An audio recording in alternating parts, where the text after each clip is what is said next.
It's a lot of reading. It's a lot of reading. But it's so good. Cress. We're continuing because, like, what? They're all out. It's not like I have to wait for the next book to come out, so why not?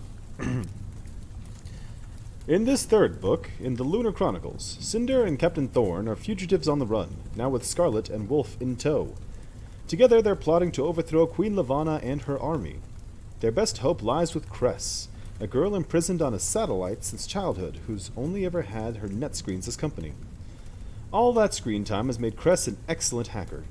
Unfortunately, she's just received orders from Lavanna to track down Cinder and her handsome accomplice. Surely they don't mean Thorn. And if they do, nice. When a daring rescue of Cress goes awry, the group is separated. Cress finally has her freedom, but it comes at a high price.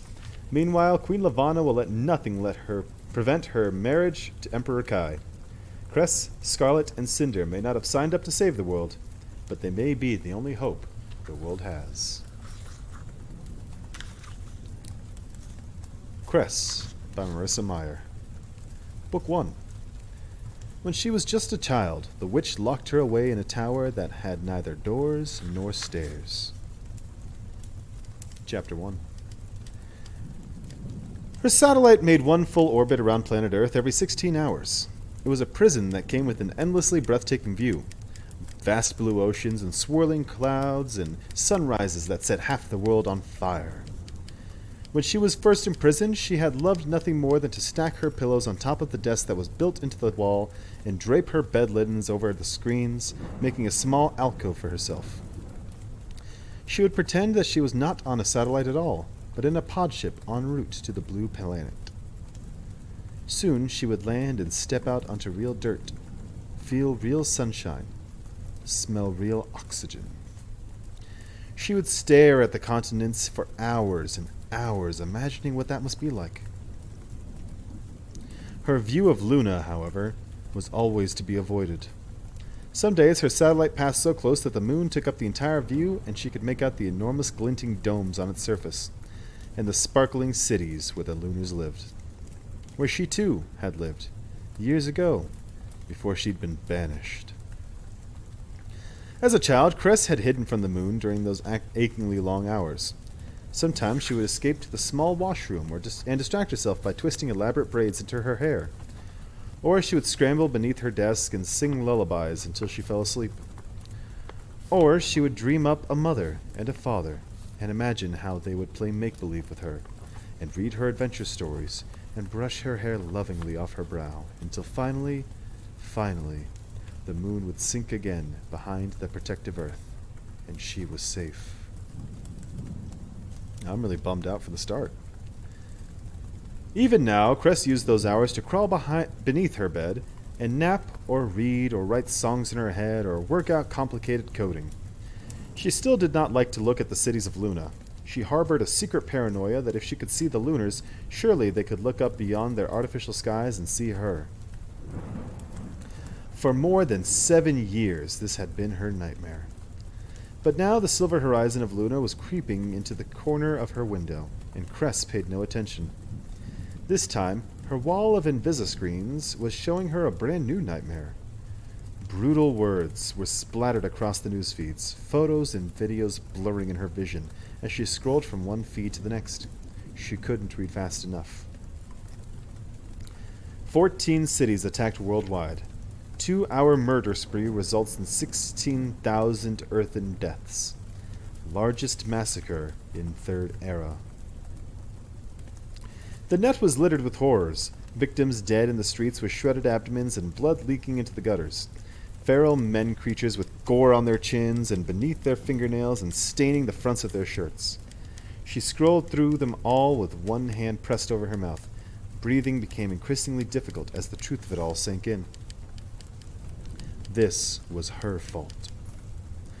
For months she had been cloaking those lunar ships from earthen detection, doing Mistress Sybil's bidding without question, like the well-trained lackey she was. Now she knew just what kind of monsters had been aboard those ships. Only now did she understand what Her Majesty had been planning all along. And it was far too late. 16,000 earthen deaths. Earth had been taken unaware, and all because she hadn't been brave enough to say no to Mistress's demands. She had done her job and turned a blind eye to it all. She averted her gaze from the pictures of death and carnage, focusing on another news story that suggested more horrors to come. Emperor Cato of the Eastern Commonwealth had put an end to the attacks by agreeing to marry Lunar Queen Levana. Queen Levana was to become the Commonwealth's new empress. The shocked journalists of Earth were scrambling to determine their stance on this diplomatic, yet controversial arrangement. Some were in outrage, proclaiming that the Commonwealth and the rest of the Earthen Union should be preparing for war, not a wedding. But others were hastily trying to justify the alliance. With a swirl of her fingers on the thin, transparent screen, Cress raised the audio of a man who was going on about the potential benefits. No more attacks or speculation on when an attack might come. Earth would come to understand the lunar culture better. They would share technological advances. They would be allies. And besides, Queen Levana only wanted to rule the Eastern Commonwealth. Surely she would leave the rest of the Earthen Union alone.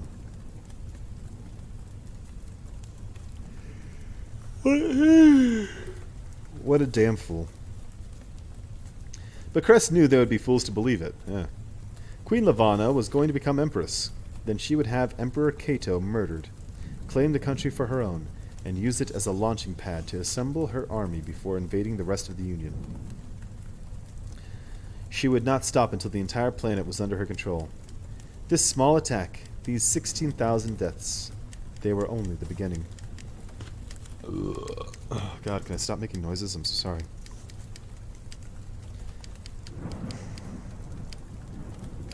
Silencing the broadcast, Cress set her elbows on her desk and dug both hands into her hive of blonde hair. She was suddenly cold, despite the consistently maintained temperature inside the satellite. One of the screens behind her was reading aloud in a child's voice that had been programmed during 4 months of insanity-inducing boredom when she was 10 years old. The voice was too chipper for the material it quoted, a medical blog from the American Republic announcing the results of an autopsy performed on one of the lunar soldiers. The bones had been reinforced with calcium-rich biotissue, while the cartilage in major joints was infused with a saline solution for added flexibility and pliability.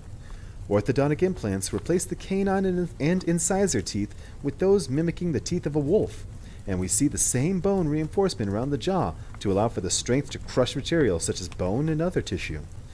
Remapping of the central nervous system and extensive psychological tampering were responsible for the subject's unyielding aggression and wolf-like tendencies.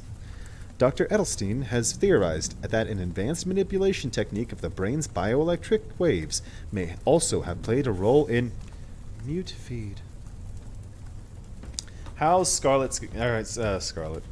I'm not sitting there. How's Cress gonna sound?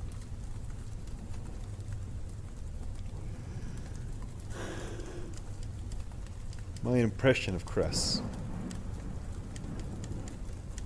She's been stuck inside the satellite for years. Long hair. Blonde. Mute feed. No, because I gave her a crazed voice when she spoke to Cinder. Mute feed. No, that would be higher than that. She's a girl. Hang on, I gotta get myself a new. Mute feed. No, not too aggressive. Mute feed. Mute feed? Mute feed. How many times am I going to say it? Hey, I hear you. Lights. Come on, piss off. I'm doing a thing here. I said fuck off.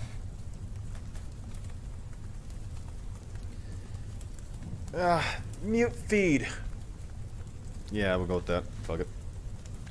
The sweet 10-year-old's voice was silenced, leaving the satellite humming with the sound that had long ago been relegated to the back of Cress's consciousness. The whirring of fans, the thrumming of the light support system, the gurgling of the water recycling tank. Cress gathered the thick locks of hair at the nape of her neck and pulled the tail over her shoulder. It had a tendency to get caught up in the wheels of her chair when she wasn't careful. The screens before her flickered and scrolled as more and more information came in from the earthen feeds. News was coming out from Luna 2 on their brave soldiers and hard-fought victory. Crown-sanctioned drivel. Naturally. Cress had stopped paying attention to lunar news when she was 12. She mindlessly wrapped her ponytail around her left arm, spiraling it from elbow to wrist, unaware of the tangles clumping in her lap. "Oh, Cress," she murmured. "What are we going to do?" No, she won't be airy like Cinder's. "Oh, Thorn, would you stop?" And Scarlet's like, "Mademoiselle Benoit, that is my name, and you will listen when I say something. Wolf, I told you, that is not how you eat a tomato." I don't know why the fuck I went off. So, Scarlet's French. Cinder's... "Oh, Cress." No, it's too airy. "Oh, Cress." You can't say Cress without having air in the tss. "Oh, Cress." No. She's... "Oh, Cress." No, not under chin. "Oh, Cress." No.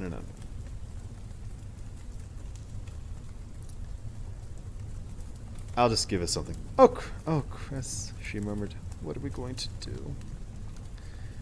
Her 10-year-old self piped back. "Please clarify. Please clarify your instructions, big sister." Ugh. Cress shut her eyes against the screen's glare. "I understand that Emperor Kai is only trying to stop a war, but he must know this won't stop Her Majesty. She's going to kill him if he goes through with this, and then where will Earth be?" A headache pounded at her temples. "I thought for certain Lynn Cinder had told him at the ball, but what if I'm wrong? What if he still has no idea of the danger he's in?" I'm giving her like a mousy voice until I figure out what to do with her. Spinning in her chair, she swiped her fingers across a muted newsfeed, punched in a code, and called up the hidden window that she checked 100 times a day. The decom window opened like a black hole, abandoned and silent, on top of her desk. Lynn Cinder had still not tried to contact her. Perhaps her chip has been confiscated or destroyed. Perhaps Lynn Cinder didn't even have it anymore. Huffing, Cress dismissed the link, and with a few hasty taps of her fingertips, cascaded a dozen different windows in its place. They were linked to a spider alert device that was constantly patrolling the net for any information related to the lunar cyborg who had been taken into custody a week earlier. Lynn Cinder, the girl who escaped from New Beijing prison. The girl who had been Cress's only chance of telling Emperor Kaito the truth about Queen Lavana's intentions, should he agree to the marriage alliance. The major feed hadn't been updated in 11 hours. In the hysteria of the lunar invasion, Earth seemed to have forgotten about their most wanted fugitive. "Big sister?" Pulse hiccuping, Cress grasped the arms of her chair. "Yes, little Cress?" "Mistress's ship detected. Expected arrival in 22 seconds. Cress catapulted from her chair at the words mistress, spoken even all those years ago with a tinge of dread. Her movements were a precisely choreographed dance, one she had mastered after years of practice. In her mind, she became a second-era ballerina, skimming across a shadowy stage as little Cress counted down the seconds. 21. Cress pressed her palm onto the mattress deploy button. 20.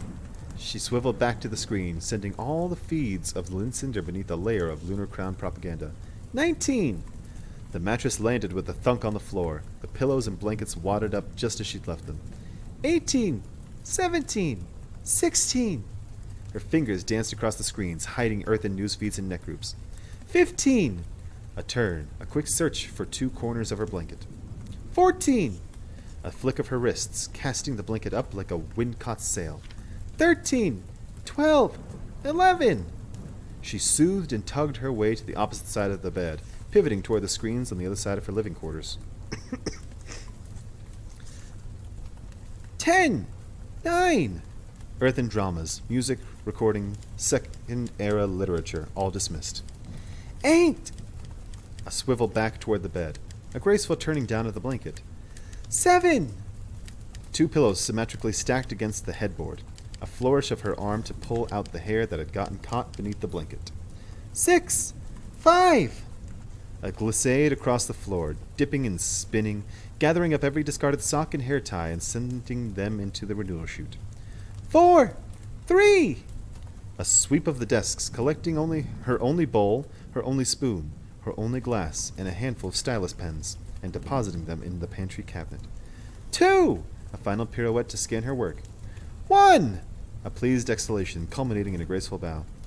"Mistress has arrived," said little Cress. "She is requesting an extension of the docking ramp." It's hard because I don't want to do Aiko, but it's kind of because it's a kid and Aiko's childish. So, the stage, the shadows, the music all fell away from Cress's thoughts, though a practiced smile remained on her lips. "Of course," she chirped, swanning toward the main boarding ramp. There were 2 ramps on her satellite, but only one had ever been used. She wasn't even sure if the opposite entrance functioned. Each wide metal door opened up to a docking hatch and, beyond that, space. Except for when there was a pod ship anchored there. Mistress's pod ship. Cress tapped in the command. A diagram on the screen showed the clamp extending, and she heard the thump as the ship attached. The walls jolted around her. She had the next moments memorized, could have counted the heartbeats between each familiar sound. The whir of the small spacecraft's engine powering down, the clang of the hatch attaching and sealing around the pod ship, the vacuum as oxygen was pushed into the space, the beep confirming that travel between the 2 modules was safe. The opening of the spacecraft, the nasty burp from the narrator, the steps echoing on the walkway, the whoosh of the satellite entrance. There had been a time when Cress had hoped for warmth and kindness from her mistress, that perhaps Sybil would look at her and say, "My dear sweet Crescent, you have earned the trust and respect of Her Majesty the Queen. You are welcome to return with me to Luna and be accepted as one of us." That time had long since passed, but Cress's practiced smile held firm even in the face of Mistress Sybil's coldness. "Good day, mistress." Sybil sniffed. The embroidered sleeves of her white jacket fluttered around the large case she carried, filled with her usual provisions, food and fresh water for Cress's confinement, and of course the medical kit. "So you found her, have you?" Cress winced around her frozen grin. "Found her? Found her, mistress?" "If it is a good day, then you must have finally completed the simple task I've given you. Is that it, Crescent? Have you found the cyborg?" Cress lowered her gaze and dug her fingernails into her palms. "No, mistress, I haven't found her." "I see. So it isn't a good day after all, is it?" "I only meant your company is always—" She trailed off, forcing her hands to unclench. She dared to meet Mistress Sybil's glare. "I was just reading the news, mistress. I thought we were pleased about Her Majesty's engagement." Sybil dropped the case onto the crisply made bed. "We will be satisfied once Earth is under lunar control. Until then, there is work to be done, and you should not be wasting your time reading news and gossip." Sybil neared the monitor that held the secret window with the decom feed and the evidence of Cress's betrayal to the Lunar Crown, and Cress stiffened. But Sybil reached past it to a screen displaying a vid of Emperor Cato speaking in front of the Eastern Commonwealth flag. With a touch, the screen cleared, revealing the metal wall and a tangle of heating tubes behind it. Cress slowly released her breath. "I certainly hope you found something." She stood taller. "Lynn Cinder was spotted in the European Federation, in a small town in southern France at approximately 1800 local time." "I'm well aware of all that. And then she went to Paris and killed a thaumaturge and some useless special operatives. Anything else, Crescent?" Cress swallowed and began winding her hair around both wrists in a looping figure 8. "At 1748, in Riel, France, the clerk of a ship and vehicle parts store updated the store inventory, removing one power cell that could be compatible with a 214 Rampion Klaus 11.3, but not notating any sort of payment. I thought perhaps Lynn Cinder stole, or maybe glamoured—" She hesitated. Sybil liked to keep up the pretense that the cyborg was a shell, even though they both knew it wasn't true. Unlike Cress, who was a true shell. Lynn Cinder had the lunar gift. It may have been buried or hidden somehow, but it certainly made itself known at the Commonwealth Annual Ball. "A power cell?" Sybil said, passing over Cress's hesitation. It converts compressed hydrogen into energy in order to propel—" "I know what it is," Sybil snapped. "You're telling me that the only progress you've made is finding evidence that she's making repairs to her ship? That it's going to become even more difficult to track her down? A task that you couldn't even manage when they were on Earth?" "I'm sorry, mistress. I'm trying. It's just, I'm not interested in your excuses. All these years I've persuaded Her Majesty to let you live under the premise you had something valuable to offer, something even more valuable than blood.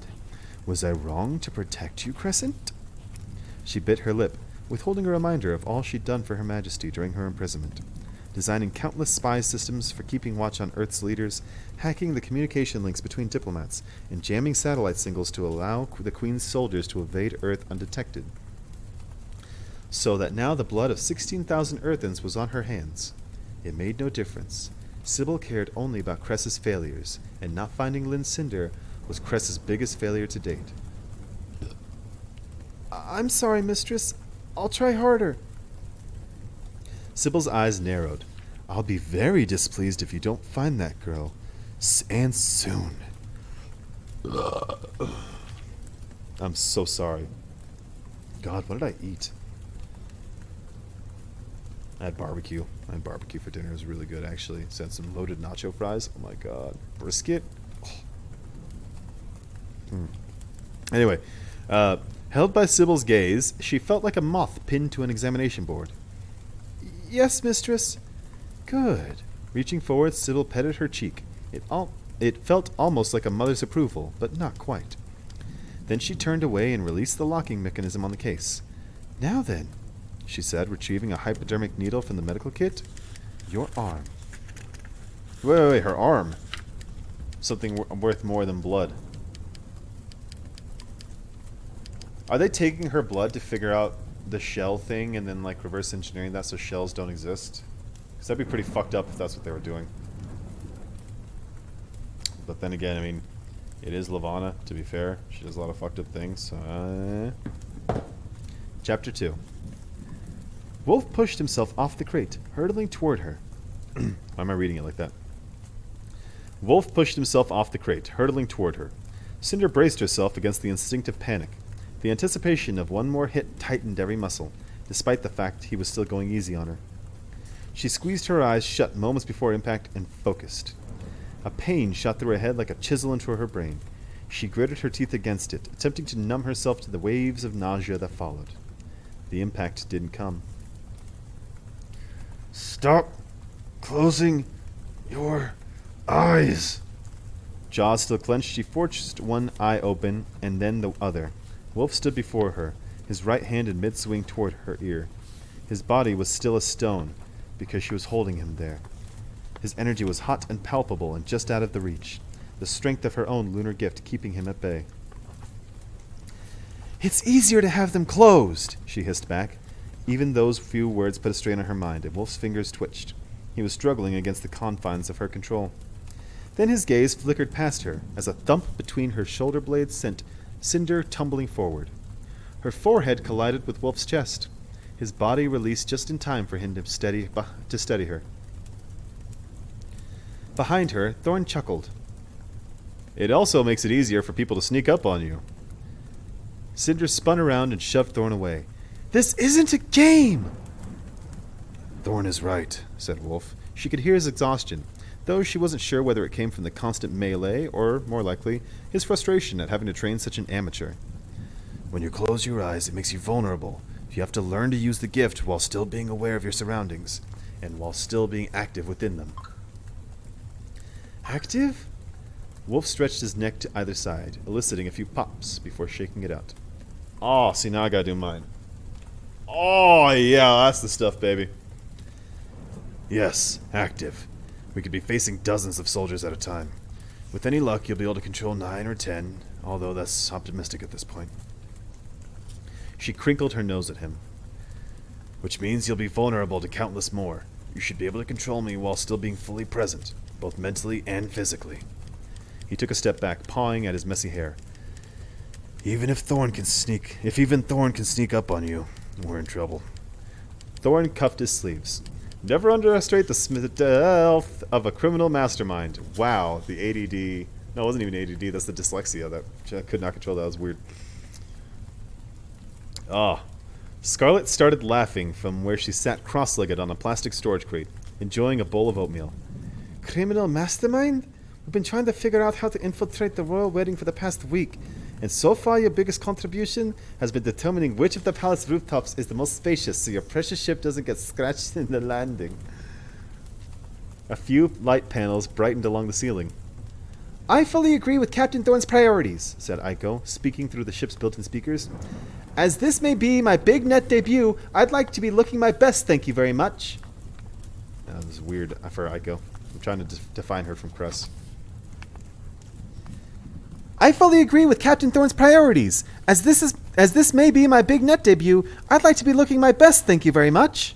That's better. Well said, gorgeous. His voice doesn't crack. It's Captain Thorne. Come on. Captain Carswell Thorne. Well said, gorgeous.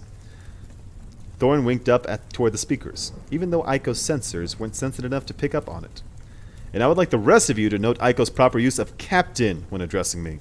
You all could stand to learn a thing or two from her. Scarlet laughed again. Wolf raised an eyebrow, unimpressed, and the cargo bay's temperature clicked up a couple degrees as Aiko blushed from the flattery. Oh, Aiko, you're a gem. But Cinder ignored them all, downing a glass of lukewarm water while Wolf's astonishment spun through her head. She knew he was right. Though controlling Wolf strained every ability she had, controlling Earthens like Thorne and Scarlet usually came as easy to her as replacing a dead android sensor. By now, she should have been able to do both. Let's go again, she said, tightening her ponytail. Wolf slipped his attention back to her. Maybe you should take a break. I won't get a break when I'm being chased down by the Queen's soldiers, will I? She rolled her shoulders, trying to re-energize herself. The pain in her head had dulled, but the back of her t-shirt was damp with sweat, and every muscle was trembling from the effort of sparring with Wolf for the past 2 hours. Wolf rubbed his temple.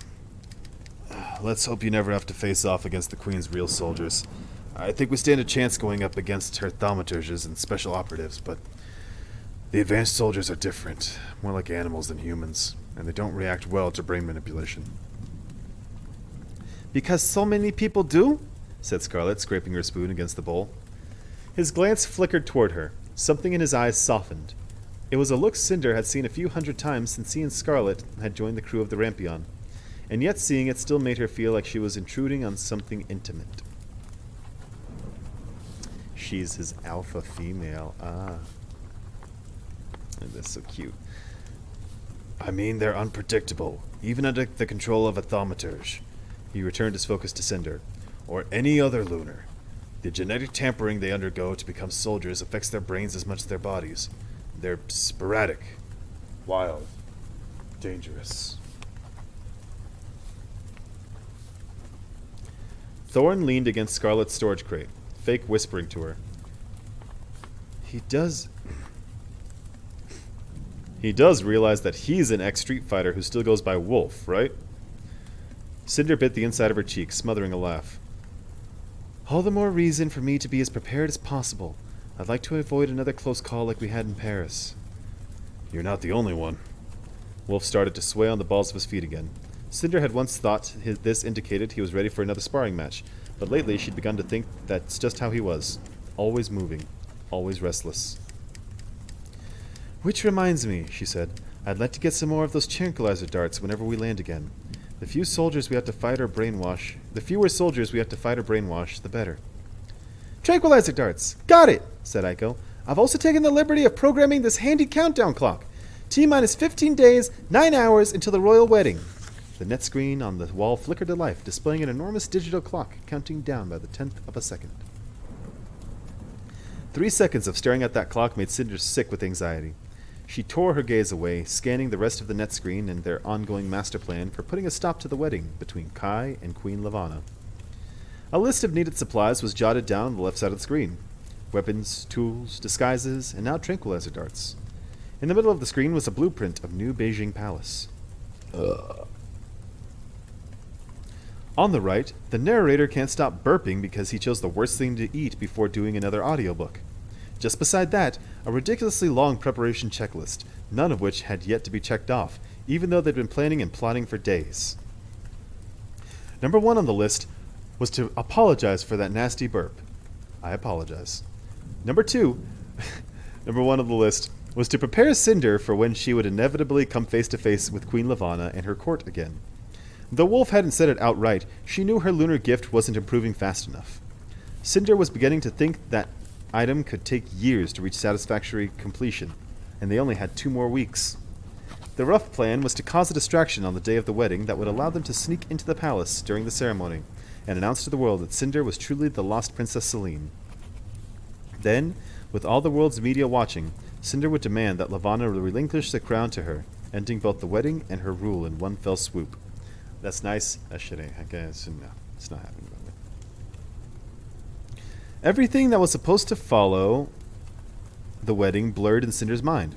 She kept imagining the reactions of the lunar people when they discovered that their lost princess was not only cyborg, but also entirely ignorant of their world, culture, traditions, and politics. The only thing that kept her chest from crushing by the weight of it all was the knowledge that, no matter what, she couldn't possibly be any worse a ruler than Levana. She hoped they would see it that way too. The glass of water sloshed in her stomach. For the 1000th time, a fantasy crept into her thoughts of crawling beneath the covers of her crew-issued bunk bed and hiding until all the world forgot there had ever been a lunar princess in the first place.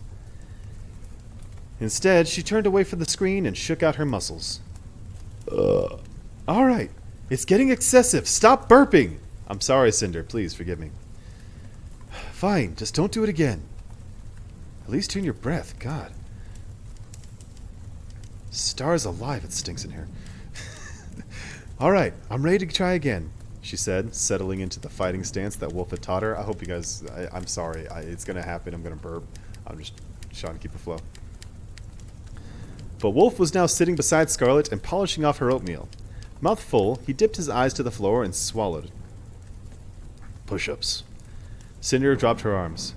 What? He gestured at her with the spoon. Fighting isn't the only type of physical exertion. We can build your upper body strength and train your mind at the same time. Just try to stay aware of your surroundings. Focus. She glowered for 5 full seconds before dropping to the ground. She'd counted to 11 when she'd heard Thorn push himself away from the crate. You know, when I was a kid, I was tricked into thinking that princesses wore tiaras and hosted tea parties. Now that I've met a real princess, I must say, I'm kind of disappointed that the narrator won't stop burping. I'm also kind of disappointed in the idea of a princess. Now that I've met a real princess, I must say I'm kind of disappointed. She didn't know if he meant this as an insult, but these days the word princess set every one of Cinder's nerves on edge. Exhaling sharply, she did just as Wolf had instructed. She focused, easily picking up on Thorn's energy as he passed by her on his way toward the cockpit. She was lowering into the 14th push-up when she forced his feet to stall beneath him. What? Cinder pushed up and swung one leg forward in a half circle. Her ankle collided with the back of Thorn's calves. He cried out and fell, landing on his backside with a grunt. Beaming, Cinder glanced up at Wolf for approval, but both he and Scarlet were too busy laughing. She could even see the sharp points of Wolf's canine teeth that he was so usually careful to keep hidden. Cinder stood and offered Thorn a hand. Even he was smiling, though it was coupled with a grimace as he rubbed his hip. You can help me pick out a tiara when we're done saving the world. Oh, they're all buddy-buddy and friends. Chapter 3. The satellite shuddered as Sybil's pod ship disconnected from the docking clamp, and Cress was left alone in the galaxy. Despite how Cress yearned for companionship, it was always a relief when Sybil left her, and this time even more than usual. Normally, her mistress only visited every 3 or 4 weeks, just often enough to safely take another blood sample, but this was the 3rd time she'd come since the wolf hybrid attacks. Cress couldn't remember her mistress ever seeming so anxious. Queen Levana must have been growing desperate to find the cyborg girl. Mistress's ship has detached, said little Cress. Shall we play a game? If Cress hadn't been so flustered from yet another visit, she would have smiled, as she usually did when little Cress asked this question. It was a reminder that she wasn't entirely without companionship. Cress had learned years ago that the word satellite came from a Latin word meaning a companion, or a minion, or a sycophant. All 3 interpretations had struck her as ironic, given her solitude, until she'd programmed little Cress. Then she understood. Her satellite kept her company. Her satellite did her bidding. Her satellite never questioned her or disagreed or had any pesky thoughts of her own. Maybe we can play a game... No, that's Ico. Maybe we can... Maybe we can play... No, I've got to make her this. Maybe we can play a game later, she said. We'd better check the files first. No, that sounds gross. I don't like that. Lispy, because it's a kid. Maybe we can play a game later, she said. We'd better check the files first. Oh, fuck, that's Cress. Maybe we can play a game later. We'd better check the files first. Certainly, big sister. Ugh, God. It was the expected response, the programmed response. Cress often wondered if that's what it would be like to be truly lunar, to have that sort of control over another human being. She would fantasize about programming Mistress Sybil as easily as she'd programmed her satellite voice. How the game would change then, if her mistress was to follow her orders for once, rather than the other way around. All screens on! Cress stood before her panorama of invisiscreens, some large, others small, some set on top of the built-in desk, others bracketed to the satellite walls and angled for optimal viewing, no matter where she was in the circular room. Clear all feeds. The screens went blank, allowing her to be seen through them to the satellite's unadorned walls. Display compiled folders. Lynn Cinder, 214 Rampion, Class 11.3, Emperor Cato of the Eastern Commonwealth, and, she paused, enjoying the rush of anticipation that passed through her, Carswell Thorne. 4 screens filled up with the information Cress had been collecting.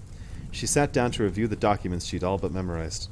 On the morning of 29 August, Lynn Cinder and Carswell Thorne escaped from New Beijing prison. 4 hours later, Sybil had given Cress her orders. Find them. The command, Cress later discovered, came from Queen Levana herself. I was wondering why Queen Levana didn't have... Because Cress is a hacker and she's obviously the one watching the planet.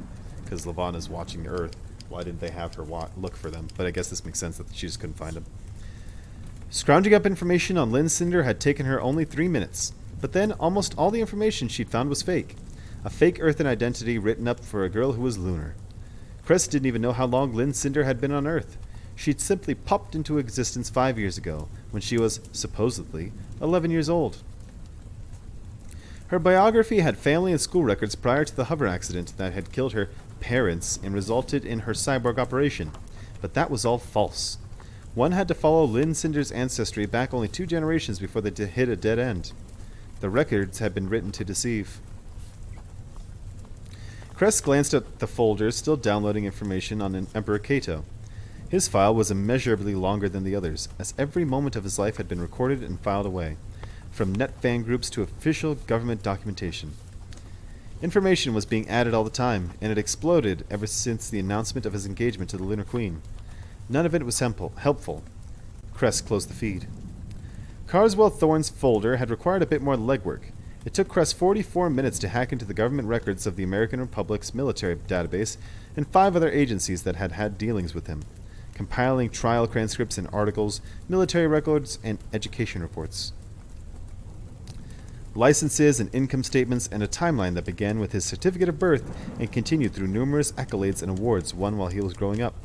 Through his acceptance into the American Republic military at age 17, the timeline blinked out after his 19th birthday, when he removed his identity chip, stole a spaceship, and deserted the military.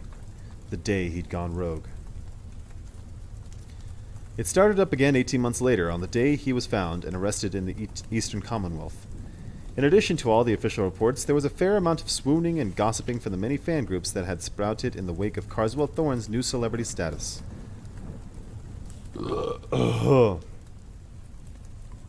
Sorry. Not nearly as many as Emperor Kai had, of course, but it seemed that plenty of Earthen girls were taken to the idea of this handsome rake on the run from the law. Cress wasn't bothered by it. She knew that they all had the wrong idea about him. At the top of his file was a 3-dimensional holograph scanned in from his military graduation. Cress preferred it to the infamous prison photo that had become so popular, the one in which he was winking at the camera, because in the holograph he was wearing a freshly pressed uniform with shining silver buttons and a confident one-sided grin. Seeing that smile, Cress melted. Every time. Hello again, Mr. Thorne. No, she wouldn't say that. She'd be more seductive. Hello again, Mr. Thorne. She whispered to the holograph. Then, with a giddy sigh, she turned to the only remaining folder. The 214 Rampion, Class 11.3. The military cargo ship Thorn had stolen. Cress knew everything about the ship, from its floor plan to its maintenance schedule, both the ideal and the actual. Everything. Including its location. Wait, what the fuck? She knows where it is? Tapping an icon on the folder's top bar, she replaced Carswell Thorne's holograph with one of a galactic positioning grid. Earth shimmered into existence, the jagged edges of its continents as familiar to her as little Cress's programming. After all, she'd spent half her life watching the planet from 26,071 kilometers away. Encircling the planet flickered thousands of tiny dots that indicated every ship and satellite from here to Mars. A glance told Cress that she could look out her Earthside window right then and spot an unsuspecting Commonwealth scouting ship passing by her nondescript satellite. There was a time when she would have been tempted to hail them, but what would be the point? No Earthen would ever trust a lunar, much less rescue one. So Cress ignored the ship, humming to herself as she cleared away all the tiny markers on the holograph until only the Rampion's ID remained. A single yellow dot, disproportionate in the holograph so that she could analyze it in the context of the planet below. It hovered 12,414 kilometers above the Atlantic Ocean. She called up the idea of her own orbiting satellite. If one were to attach a string from her satellite to the center of the Earth, it would cut through the coast of Japan province. Nowhere near each other, they never were. It was a huge orbiting field after all. Finding the coordinates of the Rampion had been one of the greatest challenges of Cress's hacking career ever. Even then, it had only taken her 3 hours and 51 minutes to do it, and all the while her pulse and adrenaline had been singing. She had to find them first. She had to find them first. Because she had to protect them. In the end, it had been a question of mathematics and deductions, using the satellite network to ping signals off all the ships orbiting Earth. Discarding those with trackers, she knew that the Rampion had been stripped, discarding those that were clearly too big or too small. That left mostly lunar ships, and all of those were, of course, already under her dominion. She'd been disrupting their signals and confusing radio waves for years. There were many Earthens who believed lunar ships were invisible because of a lunar mind trick. If only they'd known actually a worthless shell was causing them so much trouble. In the end, only 3 ships were orbiting Earth that fit the criteria, and 2 of them, no doubt illegal pirating ships, wasted no time in landing on Earth once they realized there had been a massive space search going on that they were about to be caught in the middle of. Cress, out of curiosity, had later scanned Earth and police records in their proximity, and found that both ships had been discovered upon re-entering Earth's atmosphere. Silly criminals. That left only one, the Rampion, and aboard it, Lynn Cinder and Carswell Thorne. Within 12 minutes of pinpointing their location, Cress scrambled every signal that posed any risk of finding them using the same method. Like magic, the 214 Rampion Class 11.3 had vanished into space, so Cress is hiding them. Oh, she's so smart. Then, nerves frazzled from the mental strain, she'd collapsed onto her unmade bed and beamed deliriously at the ceiling. She'd done it. She had made them invisible. A chirp resounded from one of the screens, pulling Cress's attention away from the floating dot that represented the Rampion.